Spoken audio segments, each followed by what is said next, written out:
Achas que a revolta da Marinha Grande pode ser apresentada como uma tentativa revolucionária para derrubar o Estado Novo logo à nascença? Ou isso é ir longe demais? Conta-nos o que é que realmente se passou no dia 18 de janeiro de 1934, que faz agora 90 anos. Portanto, passaram 8 anos desde o movimento militar do 28 de maio de 1926. Salazar é chefe do governo há ano e meio, desde o verão de 1932. E, portanto, em 1933, Salazar promove um referendo a uma nova Constituição que cria o regime do chamado Estado Novo, uma ditadura, tal como tinha sido a ditadura militar, mas agora, digamos, com objetivos políticos mais, ou com um recorte político mais claro. E isto é importante, porque durante muito tempo, acho que já falámos aqui várias vezes disso, mas é bom repetir, durante muito tempo, a seguir ao 28 de maio, a seguir ao estabelecimento da ditadura militar em 1926, não se percebeu onde é que iria dar a ditadura militar, a que regime é que iria dar. Ia permitir um regresso ao regime anterior, ao regime, portanto, anterior a 1926, com aqueles partidos republicanos, etc. Ia dar origem a um novo regime de partidos, mas partidos diferentes, ou ia ser um regime novo. E aquilo que acontece entre 1932, quando Salazar se torna chefe do governo, e 1933, quando ele faz referendar a Constituição do Estado Novo, é que essa incerteza está resolvida. Sim, porque a Constituição resolve, não é? O poder de Salazar resolve e depois a Constituição. Quer dizer, explica o que vai ser um Estado Novo. Vai ser uma ditadura sem partidos políticos. Portanto, mas reparem, em 1934 isso é relativamente recente. Isso tem meses. Portanto, há poucos meses que se tornou claro em Portugal o que é que iria ser, qual era a proposta do governo da ditadura para o país. Era a continuação da ditadura indefinida, com censura à imprensa, sem partidos políticos. Portanto, era isso. De repente percebeu-se em 1933, no verão de 1933, que definitivamente ia ser aquilo. Adquiriu-se essa certeza. Agora, o Estado Novo não era só um regime, não queria ser só um novo regime político, queria ser também um novo regime social, inspirado pelo chamado corporativismo. O corporativismo é a ideia de que a sociedade deve estar organizada em corporações, portanto, em associações de trabalhadores, associações de patrões, associações de uma certa medida de moradores também. Todas essas associações deviam ser a base da representação política, portanto, deveria haver uma representação corporativa do país. Portanto, em vez do eleitor individual, deviam ser estas as corporações a estarem representadas, embora, e quando eu disse que as coisas estavam completamente esclarecidas em 1933, não é totalmente exato, porque a Constituição de 1933 ainda mantém alguma ambiguidade do regime da ditadura militar de 1926. A Constituição de 1933 diz que Portugal vai ser uma república corporativa, portanto, baseada nas corporações, mas ao mesmo tempo mantém a eleição do Presidente da República e a eleição de uma Assembleia Nacional por sufrágio individual. Portanto, a própria Constituição ainda mantém ali alguma ambiguidade, mas de qualquer maneira o objetivo é a República Corporativa, e nesta República Corporativa os trabalhadores estão organizados em sindicatos, os chamados depois sindicatos nacionais. Certo. Ora bem, o que é que já havia sindicatos? Já havia sindicatos antes, exatamente. O que é que já havia acontecia? Sindicatos. E o que é que, sobretudo nas cidades, estes sindicatos, aliás, a maior parte dos sindicatos que havia em Portugal diziam respeito a ofícios urbanos, por exemplo, como os trabalhadores da construção civil, os trabalhadores dos transportes, os trabalhadores das fábricas têxteis, os trabalhadores das fábricas metalúrgicas. Portanto, isto queria dizer que não tinham uma grande massa de filiados num país onde mais de metade da mão de obra estava empregada na agricultura, e onde não havia sindicatos, ou não havia sindicatos significativos, mas que eram importantes nas cidades. Isto é, numa cidade como Lisboa, numa cidade como o Porto, os sindicatos tinham importância. Os trabalhadores da construção civil estavam organizados no sindicato, os tipógrafos estavam organizados no sindicato, os trabalhadores de carris estavam organizados no sindicato, os trabalhadores dos telégrafos estavam organizados no sindicato, os funcionários públicos também tinham o seu sindicato, toda a gente tinha os seus sindicatos. E durante a Primeira República, entre 1910 e 1926, estes sindicatos tinham sido, na sua maior parte, dominados por anarquistas. Aliás, a situação em Portugal era um pouco parecida com a situação em Espanha, onde também os anarquistas dominavam os sindicatos, e era muito diferente da situação no norte da Europa, onde os sindicatos estavam sobretudo associados aos socialistas ou sociais-democratas. E qual é que era a diferença entre este tipo de sindicalismo social-democrata do norte da Europa e o sindicalismo anarquista do sul da Europa, de Espanha e de Portugal? É que os sindicatos sociais-democratas do norte da Europa geralmente apoiavam partidos políticos. O Partido Social Democrata na Alemanha, o Partido Trabalhista em Inglaterra, isto é, os sindicatos, o movimento sindical era um pouco Estava integrado numa frente política. E, portanto, um dos seus objetivos era também eleger deputados para os parlamentos. Esses deputados depois tentavam lutar por leis favoráveis aos operários e à classe trabalhadora. Estavam inseridos numa lógica parlamentar. Numa lógica parlamentar, numa lógica democrática, portanto, nas democracias. Ora, os anarquistas no sul da Europa não queriam saber nada disso. Os anarquistas no sul da Europa não queriam eleger deputados. E encaravam os sindicatos, que eles dominavam, como formas de organizar os trabalhadores para fazer uma revolução. Uma revolução que destruísse o capitalismo. Essa revolução deveria ser começada através de uma greve geral revolucionária, isto é, através de era um mito da greve geral, isto é, um dia todos os trabalhadores iriam parar e destruir não apenas o capitalismo, mas também a democracia burguesa, a democracia parlamentar, e estabelecer um regime socialista, sem Estado, daí a ideia do anarquista. Portanto, o sindicalismo no sul da Europa, em Portugal, em Espanha, é sobretudo um sindicalismo revolucionário, por contraste com o sindicalismo do norte da Europa, que é reformista. Quer dizer, que é reformista no sentido que quer obter reformas. O sindicalismo no sul da Europa é revolucionário. E é revolucionário, e, portanto, as suas práticas também são muito diferentes do norte da Europa. Não se trata de eleger deputados, ter partidos, trata-se de confrontar violentamente as autoridades. Mas não havia forma dessa cultura ser integrada no Estado Novo, não é? Não, quer dizer, portanto, eles durante a República, entre 1910 e 1926, estes sindicatos têm constantes confrontos violentos com as autoridades republicanas, organizam greves violentas, não há greve sem haver bombas, sabotagens, descarrilamentos de comboios, até rebentamentos de bombas em Lisboa e no Porto, até sempre que há uma greve há bombismo.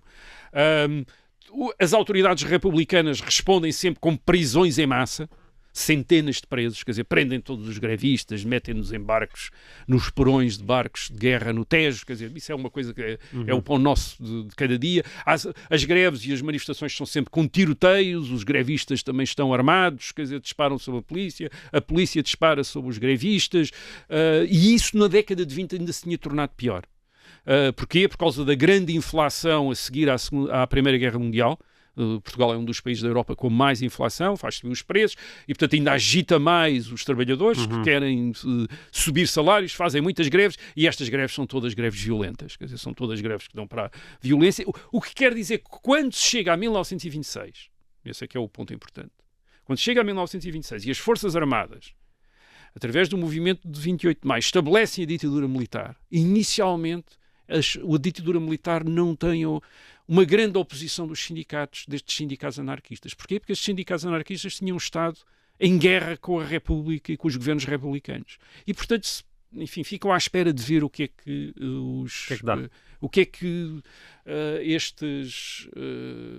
a ditadura militar vai fazer. E a ditadura militar está muito interessada, ao princípio, em ter relações com estes sindicatos. Aliás, o sindicalismo não é apenas nem anarquista, nem socialista, nem comunista nos anos 20 em Portugal. Há também uma grande preocupação sindicalista naquilo que nós podemos chamar a direita revolucionária, a direita do integralismo lusitano ou do nacional-sindicalismo. Aqui está o nome do nacional-sindicalismo, precisamente. Isto é, estes nacionalistas, estes movimentos nacionalistas, alguns deles muito inspirados pelo fascismo italiano, querem também ter uma dimensão sindical. Isto é, querem ter sindicatos também, apelam aos trabalhadores, à classe operária. Também porquê? Para derrubar o capitalismo, para derrubar a democracia burguesa. E, portanto, o corporativismo do Estado Novo, esse é que é o importante. Esta ideia do Estado Novo, querer organizar os trabalhadores em sindicatos nacionais corporativos, corresponde um pouco a esta ideologia sindicalista da direita revolucionária também. Isto é, e aliás, as novas autoridades corporativas no setor sindical são muito compostas de ex-integralistas e ex-nacional-sindicalistas. E têm, aliás, à frente, como subsecretário de Estado das Corporações, o Pedro Teutónio Pereira, de que falámos aqui há uns meses com o historiador o Fernando Martins, que nos veio aqui falar dele, e o Pedro Teutónio Pereira é um ex-integralista e está mesmo convicto que vai estabelecer em Portugal, criar em Portugal um grande movimento sindicalista dentro do Estado Novo. Isto é, sindicatos nacionais, estes sindicatos nacionais. Ele tem ideia, por exemplo, em janeiro de 1934, ele está a preparar um grande comício em Lisboa para lançar os sindicatos nacionais, quer dizer, um grande comício. Isto é, ele quer ir para a rua, quer dizer, quer estar na rua com os trabalhadores e acha que os trabalhadores estão com o Estado Novo, quer dizer, estão com o Estado Novo. Quer dizer, aliás, na maior parte dos conflitos desta época, no fim da década de 20, princípio da década de 30, as autoridades da ditadura, geralmente nos conflitos de trabalho entre trabalhadores e patrões, tendem a estar do lado dos operários, dos trabalhadores, certo, contra os patrões. Portanto, favorecer. Portanto, há no próprio regime, há uma espécie de uma ideia trabalhista, de uma ideia sindicalista, isto é, de integrar os sindicatos, popular, e populista também, e popular, quer dizer, de fazer do Estado Novo um regime de trabalhadores também. Isto é um regime dos trabalhadores. Mas existiam já sindicatos? O que é que acontece a esses sindicatos? O que é que acontece a esses sindicatos? Bem, esses sindicatos, aquilo que em 1933 o governo determina é que esses sindicatos têm duas alternativas. Portanto, ou acatam a legislação vigente e tornam-se sindicatos nacionais, ou então dissolvem-se. Isto é, votam a sua própria dissolução se não querem tornar-se... reparem que quando estamos a falar de sindicatos, estamos a falar, por vezes, de organizações que têm património, têm sedes, têm coisas, têm cotizações, têm operários, portanto, são interesses, é um património, é uma empresa, portanto, aquilo não era... enfim, não é apenas uma palavra, quer dizer, é algo que existe, portanto, e obviamente o Estado Novo está interessado também em ficar com estes patrimónios, isto é, com estas casas, com estes edifícios, com estas salas, com a tradição, com os próprios filiados. Quer dizer, era muito mais fácil, em vez de lançar um sindicato novo, usar um sindicato já que existe para fazer um sindicato nacional.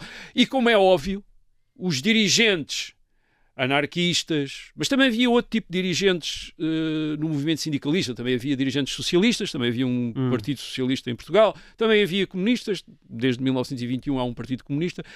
Esses dirigentes, vamos chamar deste sindicalismo de esquerda, só para facilitar aquilo que vamos aqui dizer, obviamente estão perante o que é que vão fazer, não é? Quer dizer, vão ver todos estes sindicatos tornarem-se sindicatos nacionais ou vão dissolvê-los? Quer dizer, Mas ao fim de 6 anos também já havia uma ideia do que era a ditadura militar, não é? Sim, eles já... Não, em 1934, em 1933, 34, estes sindicalistas já estão em conflito com a ditadura militar. Quer dizer, já uma parte... Isto é...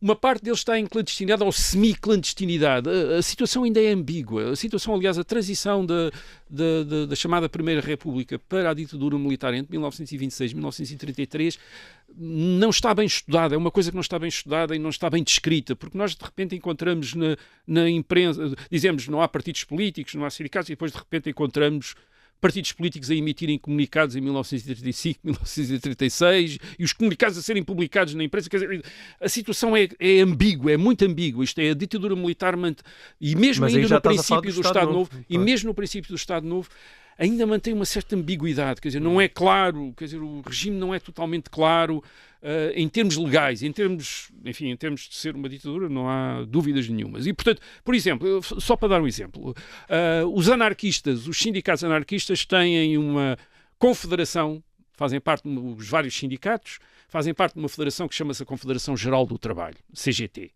E a CGT, desde 1919, publica um diário, na imprensa, um jornal diário, atenção, um jornal diário, que é a Batalha. O jornal diário. E o que é que acontece à Batalha? A Batalha, portanto, é publicada em 1926. A Batalha é proibida em maio de 1927. Isto é um ano depois do estabelecimento da ditadura militar. Só um ano depois é que a Batalha é proibida. E a Batalha é proibida em maio de 1927, e depois de repente reaparece em 1930. Isto é, como semanário, já não como diário, mas como semanário. É publicado durante 3 meses, portanto, legalmente, até ser proibido outra vez. Isto é, portanto, vejam estas... Isto é, primeiro demorou 1 ano a ser proibida. Portanto, isto é o órgão dos anarquistas, do principal órgão dos anarquistas. Portanto, durante a ditadura militar teve 1 ano que continua a ser publicada. Ainda hoje é simbolicamente publicada. Pois, ainda continua. Portanto, continua a ser publicada durante 1 ano. Depois é proibida. Mas depois, 3 anos depois, volta a reaparecer, tem mais uns meses de publicação, volta a ser proibida, e depois começa a publicar-se outra vez, então já aí clandestinamente, em 1934. Portanto, isto quer dizer o quê? Quer dizer que estes sindicalistas de esquerda já estão em confronto com a ditadura, mas ainda têm muitos recursos do lado deles, sindicatos, publicações, ainda têm muitos contactos, muitas organizações, uma parte clandestina, e têm uma preocupação, que é estarem a ver os trabalhadores a serem tentados pelas vantagens que lhes dão os sindicatos nacionais do Estado Novo. Isto é, os seguros, as garantias do trabalho, etc., que os sindicatos nacionais estão a oferecer. Ok. E que, de certa forma, essa capacidade de atração era uma ameaça para os sindicatos anarquistas. É uma ameaça, quer dizer, isto é, há, por um lado, a imposição da ditadura, isto é, de só poder haver, a partir de 1934, sindicatos nacionais. Mas podia dar-se o caso de os trabalhadores não aderirem aos sindicatos nacionais. Mas os trabalhadores, há a impressão que os trabalhadores podem estar tentados por causa das vantagens que lhes dão os sindicatos nacionais e depois, claro, por ficarem a partir de 1934 sem outra alternativa. Isto o que é que faz? Faz com que anarquistas, socialistas, comunistas estejam, digamos, tentados por uma via de confronto. Eles têm ideia de outras coisas que se podem fazer. Por exemplo, os socialistas têm uma ideia, há líderes socialistas que propõem uma outra coisa, que é, os trabalhadores portugueses então devem abdicar dos sindicatos e formar cooperativas, associações cooperativas. Deixar os sindicatos formar cooperativas. Por exemplo, é uma das propostas dos socialistas. Os comunistas são tentados também por uma outra coisa. Aliás, talvez até um bocado mais tarde, talvez ainda não aqui, mas que é a ideia de infiltrarem os sindicatos nacionais, quer dizer, entrarem nos sindicatos nacionais. Já não apenas os trabalhadores, mas também os dirigentes comunistas entrarem. Aliás, é uma coisa que eles vão fazer depois, mais tarde, anos 60, 70, começam a entrar nos sindicatos nacionais, de maneira que quando se chega a 1974, há uma parte importante, ou alguns dos mais importantes sindicatos nacionais já são controlados pelo PCP, e é isso que permite depois ao PCP, a seguir ao 25 de Abril, enfim, tomar conta dos sindicatos, uma vez que já os tinha infiltrado antes de 1974, aproveitando, aliás, enfim, isto é uma outra história, a legislação depois sindical do governo de Marcelo Caetano. Mas havia também essa possibilidade de tentarem infiltrar. Não era fácil, porque as direções sindicais dos sindicatos tinham de ser homologadas pelo governo, portanto, tinham de ser aceitos pelo governo, e o governo também sabia perceber quem é que estava lá, se era comunista ou não, e tirá-lo. Mas havia essa possibilidade. E a outra era tentarem, de alguma maneira, protestar contra, isto é, criar um ambiente de confronto com o governo para protesto pelo fim dos sindicatos, que eles chamavam os sindicatos livres, quer dizer, os sindicatos que não eram sindicatos corporativos.